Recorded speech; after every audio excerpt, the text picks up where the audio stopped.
Good morning, YouTube.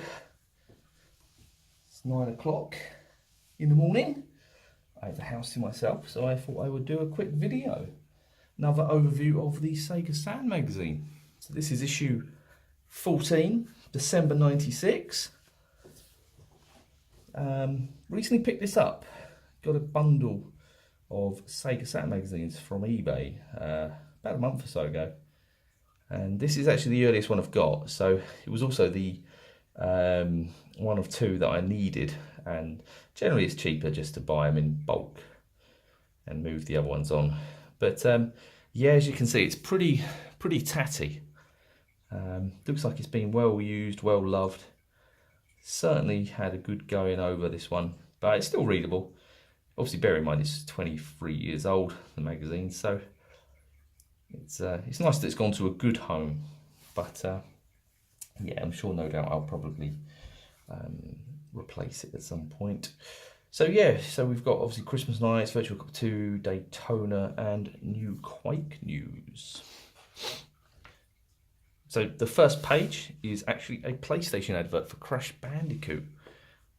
So it's official Sega Saturn magazine, and you have a PlayStation advert.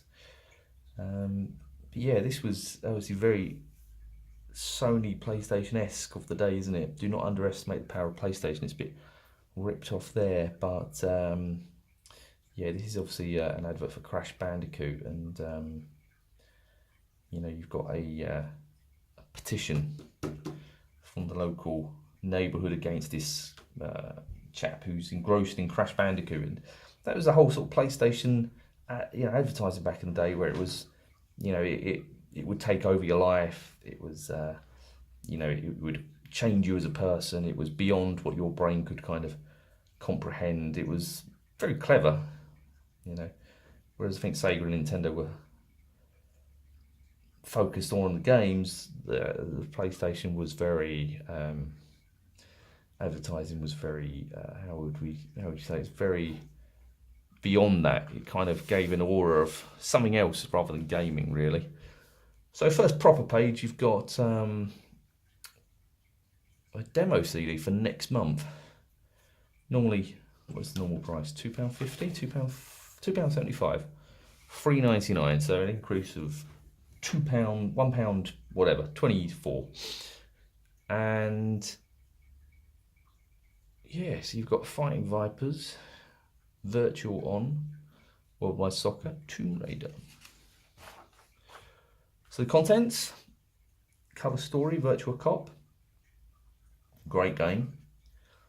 Then you've got reviews. So in this one we've got Daytona, CCE, Virtual Cop 2, Amok, Street Racer, Hardcore 4x4, Chaos Control, Three Dirty Dwarfs, Blazing Dragons, Crime Wave, PGA Tour Golf,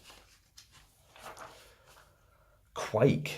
So this was obviously very early on in the sort of development of Quake. I don't think any of these shots are from the Saturn.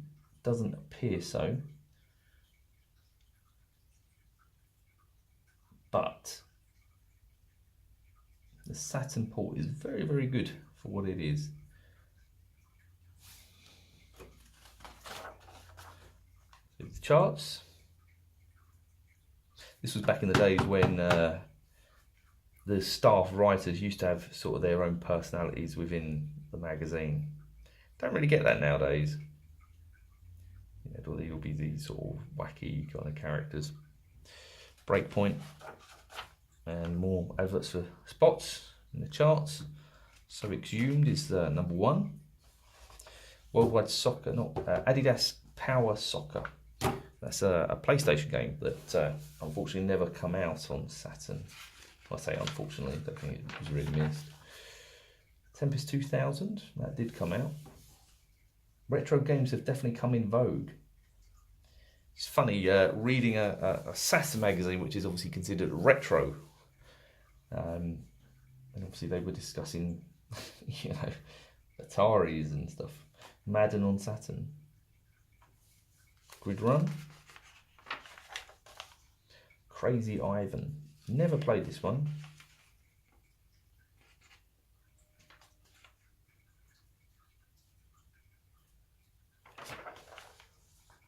Looks like a bit of a mech game, I think. Well, it obviously is. Virtuon. Really, really good game. Quite tricky to get the hang of if you've played it. Like, never played it, and then it's kind of like a an arena-based fighter, but you're not fighting each other where you are, but all of the attacks are projectiles, and there's a kind of almost like a first-person control method to it. You've got this twin sticks, which this developer has got here.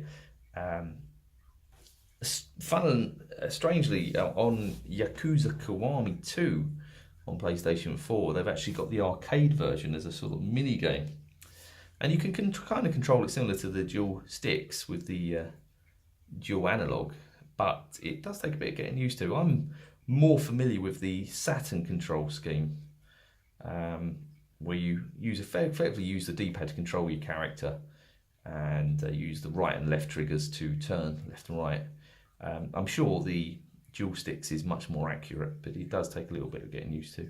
But you can get these dual sticks on both the Saturn and the Dreamcast, and I think it also come out on PlayStation 2, only for Japan. But it's a very Japanese type game, and I know it is very, very big in Japan, but it's again quite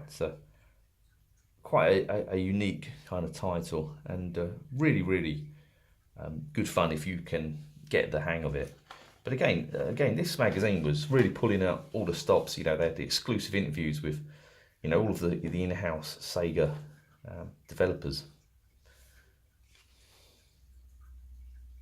So one of the questions: how did you retain the detail and speed of the arcade 3D graphics on Saturn Virtuon? Basically, it was very tough. There was no perfect solution. By transferring the source and rendering source bit by bit, we've just about managed to get where we are now. And they would also go into quite detail. Did you use SLG 2.1? No, we didn't. We're using our own program. What assistance did you receive from AM3?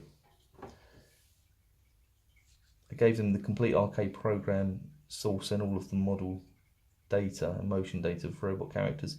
Everything was handed over to them.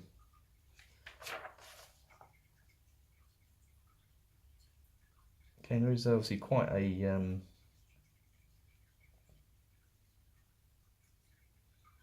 quite detailed interview.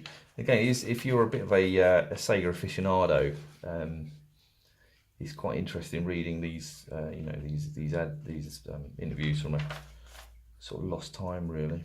Command and Conquer.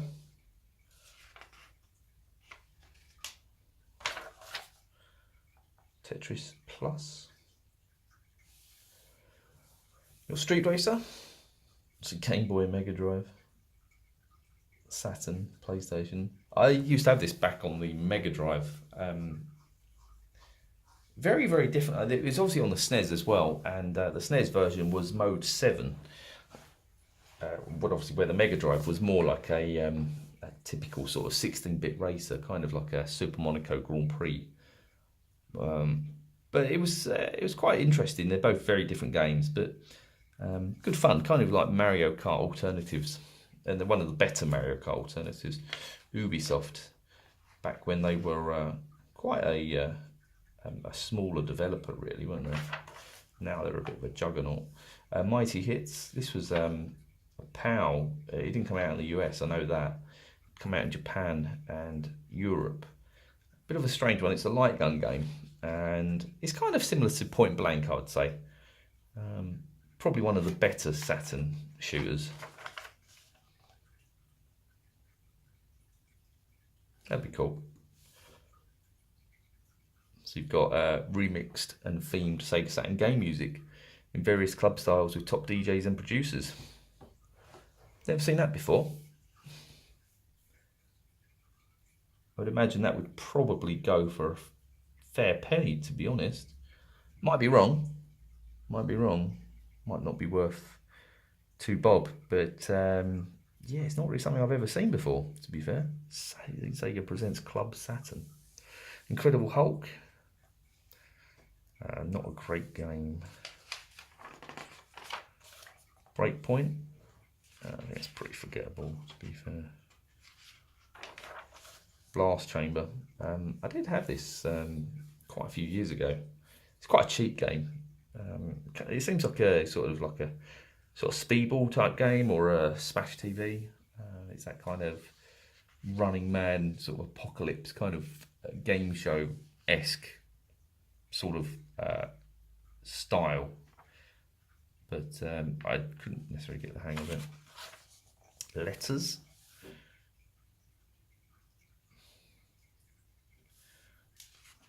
Obviously back in the day when you only had the option to write to a magazine for communication. Hardcore 4x4. Virtua Cop.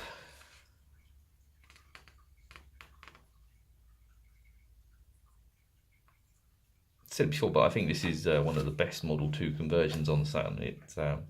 It's significantly different to the first one. Much bigger in scope, the details a lot greater. You can certainly tell AM2 has sort of got a grasp of the hardware really, but really good game. You obviously need a CRT to get the most from it.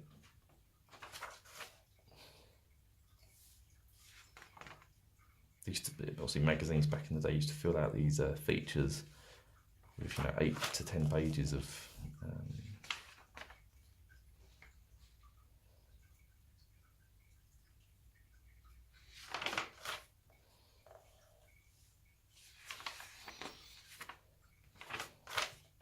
lobotomized.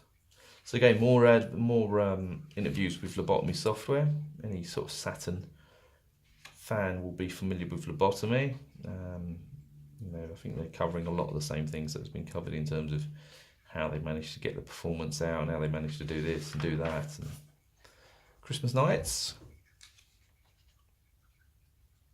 more of a demo than anything. You've got obviously one level, well, 2 levels. You've got the boy and the girl. But yeah, interesting kind of take on it. It's one of these games that works with the Saturn's internal time, and it reacts to the time. So it's obviously Christmas. At Christmas time, you've got Halloween, you've got Valentine's, you've got I think there's Easter as well. So all of the big holidays of the year, and the game will change its theme every other time. It's just known as a sort of night special edition. But when you put it in or change the clock, it changes the theme of the level.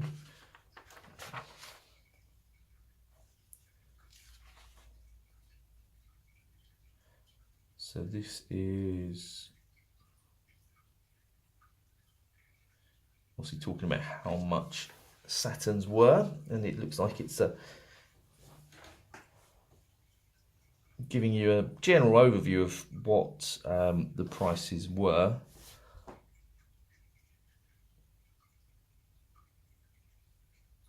So you've got Sega's own bundle, which was £229 with Worldwide Soccer, HMV 220 quid with Alien Trilogy.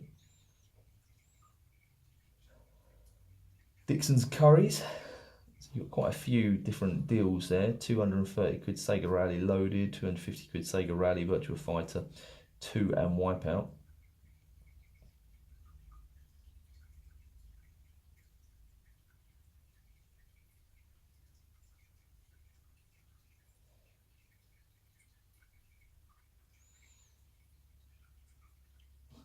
£280.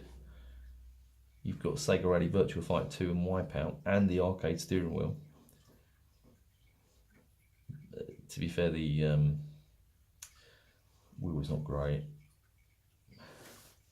We can go Sega Rally, Alien Trilogy, Olympic Soccer, Arcade Racer, and an extra joypad for 320 quid.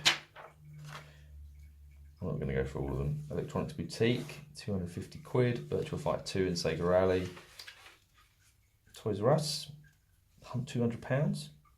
Sega Rally, Wipeout, and Virtua Fighter 1. That's a pretty good deal, that. Yeah, look, Sega Saturn. haven't really seen many adverts specifically just for the Saturn, to be honest. They tend to obviously just be bundled in with PlayStations.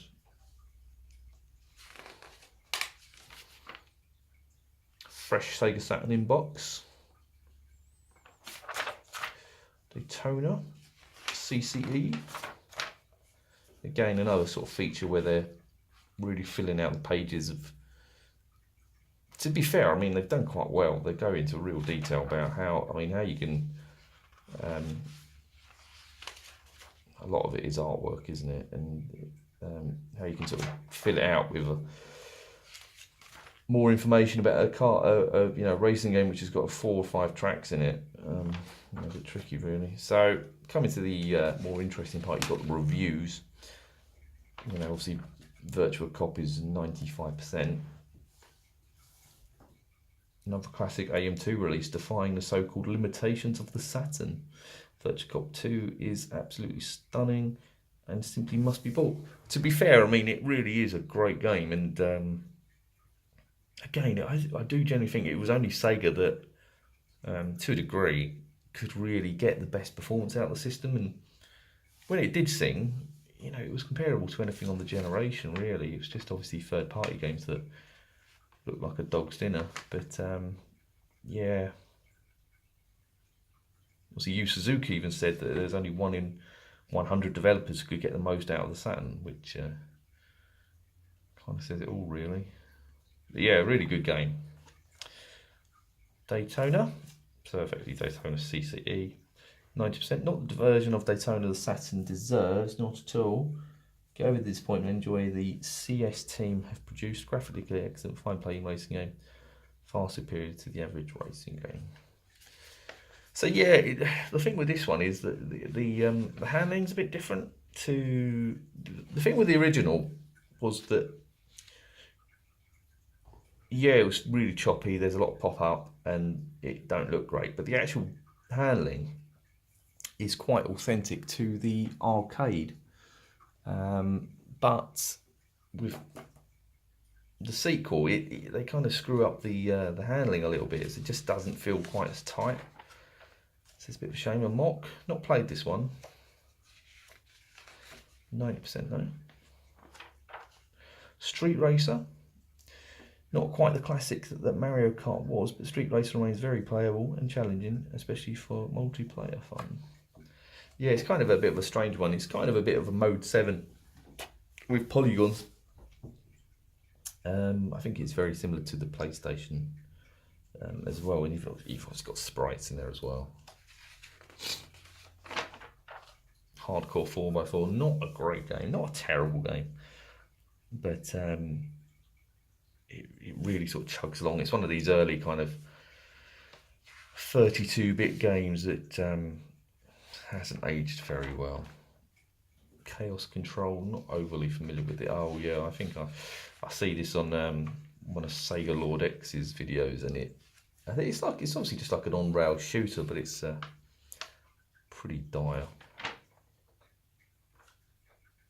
Big blockbuster. Try before you buy. £3.49 for 3 evenings. Free Dirty Dwarfs. Quite a sort of sought after game now. Not played it. I think it's quite. It's not like a side scroller, but it's more like a thinking platformer with side scrolling elements. Blazing Dragons, so very 23%. This is actually quite well thought of now. It's actually these kind of games have. I think people like because they're so different to what we get now. You don't really get point and clicks anymore, but still 23%. That's quite low, to be fair. But I think back in these days, it was it wasn't really the type of game that people were interested in. They wanted the 3D, didn't they? So Crime Wave, this is again quite another harsh mark, I think, 73%. I actually quite enjoyed this. It's isometric, but it's quite good fun. It keeps you entertained for a little bit. PGA Golf EA. So obviously this is kind of the sequel to the Mega Drive. They decidedly like that's the version of PGA Tour, especially disappointing given EA's excellent reputation in sports sim genre, a bit of a shambling mockery of a travesty. Don't mind golf games, maybe not early ones. I think when EA went the Tiger Woods route, you know, the sort of PlayStation 2, that's when they really sort of stepped it up and become quite enjoyable. So again, cheats and tips. Again, you know, back in the day we didn't have the internet, so these were really the only ways to find them out. Shining Wisdom. Coin operated. So this is Street Fighter EX Alpha, plus Alpha, isn't it, or whatever it's called.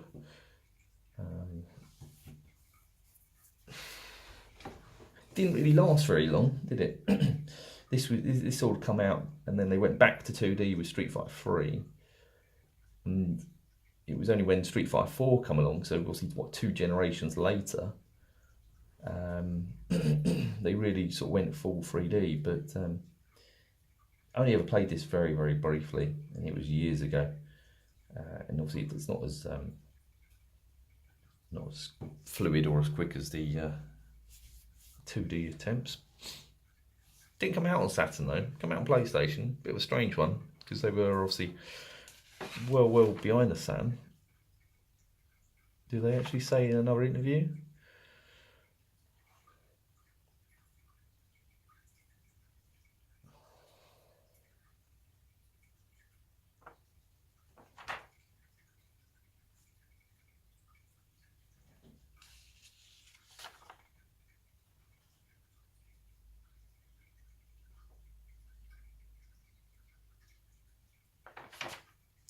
And for all the questions, it don't seem to be asking. Will it come through to consoles?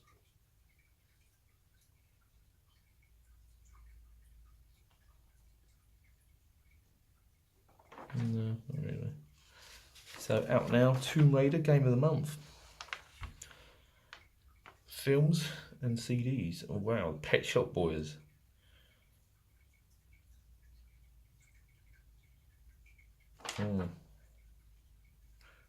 The Triple D Project.